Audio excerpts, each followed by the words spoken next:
There are concerns swirling that Iran could continue to retaliate, even trying to close the Strait of Hormuz. Iran's parliament has approved cutting off this critical shipping lane for the global oil supply. And Renee Cooper joins us now with the latest on a decision that would impact economies really across the world, Renee.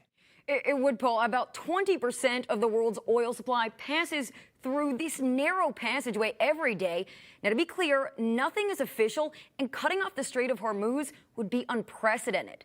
It's also highly unlikely, according to oil and gas expert Patrick Tahan. Even if Iran approves the closure, he expects there would be large-scale pushback from the U.S., China, and other oil producers like Saudi Arabia, who ship millions of barrels of oil through there every day.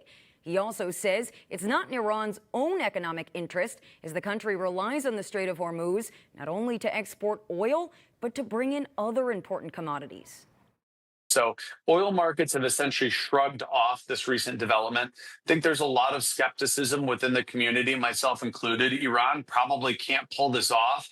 And if they do, it would be so damaging to their own economy that they may talk about it, but I doubt that they would do it. Now, that's not to say there couldn't be shock waves to the market if this conflict continues to escalate. Of course, oil prices were down today ultimately. The final decision on the closure now in the hands of Iran's National Security Council. Leah, Paul. All right, Renee Cooper reporting for us.